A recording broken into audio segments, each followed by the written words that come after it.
Hey guys, I'm Jason. I'm a CrossFit Level 1 trainer, and here are two things I find to be lacking in CrossFit.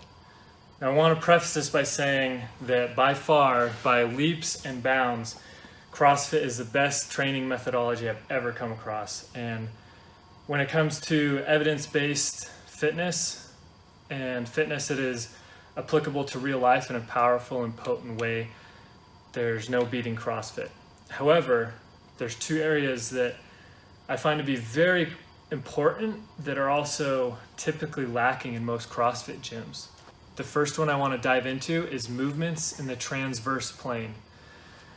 So I'll talk about why the transverse plane is so critically important in real life. But first, I'm just going to quickly define what the transverse plane is in case you haven't heard of it before. So in fitness, you have these different planes. And you're either moving side to side, up and down, or front to back. Transverse plane is kind of the front to back. So I think of it as any time I'm covering ground and I need to move a weight, a certain distance. Now in CrossFit, you have what are known as the 9 foundational movements. And those are the air squat, the front squat, overhead squat, shoulder press, push jerk, and then you have the deadlift, sumo deadlift, high pull, and the medicine ball clean. Really, these are foundational movements, so they are taught in gyms around the world. It's kind of like the most basic fundamental learning because these are movements that you need because you need to build off of them. And they're also movements that you'll see any human performing from the age of a few months old to basically when they die, like 90 or 100 years old. Now, if you'll notice, none of these are in the transverse plane. They're all moving weight up or down using different technique, and they're all super important. I don't want to disregard that. However, it doesn't change the fact that if I need to move in the transverse plane, I'm not going to be able to as efficiently. Now, some people will say, oh, well, I bench press, I do push-ups, I do these movements where I'm pushing things or pulling things towards or away from me. The fact of the matter is, though, I want you to picture yourself for a second. And if you're watching this video, I'm guessing you've done a squat before, okay? Picture the heaviest squat you've done. And now lay on your back. Pretend you're laying on your back in a machine, doing that squatting motion. You still get that range of motion, but what's missing? Your legs are generating pretty much all the power. What's your core doing? Nothing. It's laying there. Now, in real life, performing that movement, you gotta be able to stabilize, right? You get a really powerful core. Same thing with bench press. All right, what's being used in your core there? Nothing. That's why I think a lot of people, including myself, like bench press because it's kind of lazy. You get to just lay there and focus on the few muscles that are engaged. However, it's totally different in real life when you got to push on something and you got to use your entire body. Otherwise, with a weak core, you're just going to fold. That's how I find the transverse plane to be lacking. What I do to fill in those gaps in my training is sled pulls, sled pushes, tire flips. Just trying to mix in something where you're covering ground, okay? Lunges. You're moving forward or backward under load. Farmer's carries, another great one. All right, the second thing I want to dive into that I find to be very important and yet not often practiced in CrossFit gyms, if at all, what I think is a very foundational movement. So it's foundational and a very functional movement. CrossFit, it gives us a nice definition for functional movements because functional is thrown around all over the place these days. And so what does CrossFit mean by functional movement?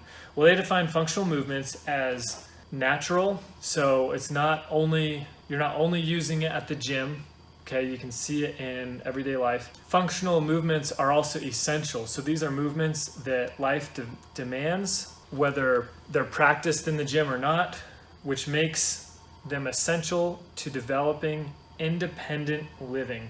Both of these can be a little bit subjective definitions, and so CrossFit offers as the most significant and definitive definition that a functional movement is a movement that allows you to move large loads, long distances quickly.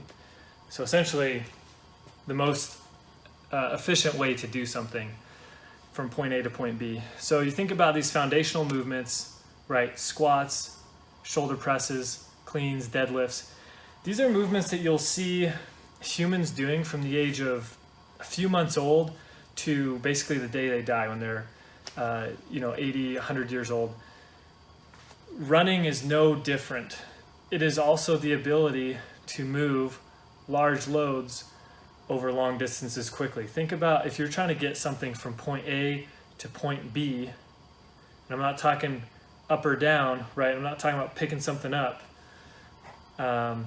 Because really with those foundational movements, I was reading an article and made a great point. You kind of have three categories. You have your squats, your floor lifts, and then your overhead lifts. Floor lifts being lifting something up from the ground, overhead lifts meaning lifting something overhead. Well, what about if you need to move something from point A to point B and you need to cover ground? Like we just talked about with the transverse plane. Running is going to be the most efficient movement pattern to do that in. You think about sled pushes, that type of thing. That's how you're going to move large weight. Throwing a pack, how are you going to move that pack a long distance running? So what it really boils down to is you're probably saying, well, I do run, but does your gym or your programming run correctly? Let me clarify what I mean by that. So most commonly, running is worked into a workout as an interchangeable replacement to rowing or biking. It's just something to get your heart rate up, low intensity. And what you'll probably find is in most WODs, anytime you run, you're so gassed when you hit that point, you're just kind of maintaining a jog or a shuffle even. Do you ever run at full speed, full rested speed? So think about trying to PR a squat. You need to have squat specific strength days where you're focused on that single movement and using all of your power, strength, intensity, stamina, applying it towards that movement. Will you get better at squatting if you just work it into random WODs? Maybe, but the evidence is overwhelming that you will vastly improve if you work in the occasional squat specific or deadlift specific strength day. So what that means for running is you also need to have running specific days. It is its own unique movement, and at the end of the day, the only way you're going to get better at running full speed is by running, because it's such a unique movement pattern. You don't see it replicated in these other foundational movements.